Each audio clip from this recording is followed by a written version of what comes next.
या वादात आता राष्ट्रवादीचे प्रदेशाध्यक्ष मधुकर पिचड यांनीही उडी घेतली आहे। त्यामुळे येत्या काळात मनसे विरुद्ध राष्ट्रवादी हा संघर्ष आणखीनच चिघळण्याची शक्यता आहे। अजित पवार मध्यंतरी नाही का बोलले, राज ठाकरेंना शेतीमधलं काय कळतं, त्यांना तर काय खाली काय उगवतं वरती काय उगवतं माहिती नाही। अजित पवारांनी आम्हाला सांगू नये आमच्याकडे खाली काय उगवतं आणि वरती काय उगवतं, आम्हाला सगळं माहिती आहे। मनसे अध्यक्ष राज ठाकरे यांनी कोल्हापूरच्या सभेत उपमुख्यमंत्री अजित पवार यांची अशी खिल्ली उडवली होती।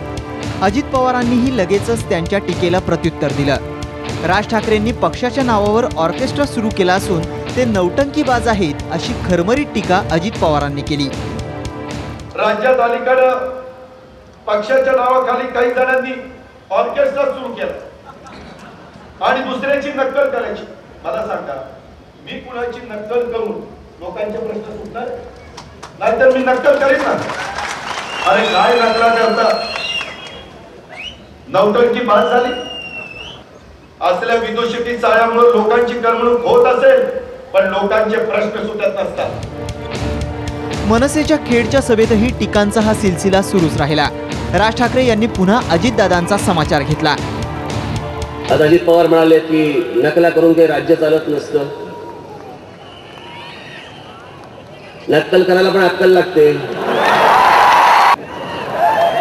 मी अजूनपर्यंत त्यांचा हसरा फोटोच नाही पाहिला, सतत गंभीर। राज ठाकरेंनी अजित पवारांबरोबर शरद पवारांच्या दौऱ्यावरही टीकास्त्र सोडलं। त्यामुळे या वादात राष्ट्रवादीच्या नेत्यांनीही उडी घेतली आहे। राष्ट्रवादीचे प्रदेशाध्यक्ष मधुकर पिचड यांनी नकला करून प्रश्न सुटत नाहीत तर काम करून प्रश्न सुटतात अशा शब्दात राज यांना सुनावलंय। काही जण म्हणतात दौऱ्यानं काय प्रश्न सुटणार आहे, नाटकानं प्रश्न सुटत नसतात, कामानं प्रश्न सुटत असतात। हे अनेक वर्ष पवार साहेबांच्या बरोबर राहून मी शिकलेला कार्यकर्ता आहे आणि म्हणून नाटकी करणं आम्हाला जमत नाही। आम्हाला जमतं ते काम, आम्हाला जमतो तो विकास। राज ठाकरे सध्या महाराष्ट्राच्या दौऱ्यावर आहेत। ठिकठिकाणच्या जाहीर सभांमध्ये विरोधकांवर खास ठाकरे शैलीत त्यांचा प्रहार सुरू आहे। राष्ट्रवादीचे नेतेही त्यांच्या टीकेला उत्तर देत आहेत। त्यामुळे येत्या काळात मनसे आणि राष्ट्रवादीतला हा कलगीतुरा आणखीनच रंगलेला असेल। ब्युरो रिपोर्ट, साम टीव्ही।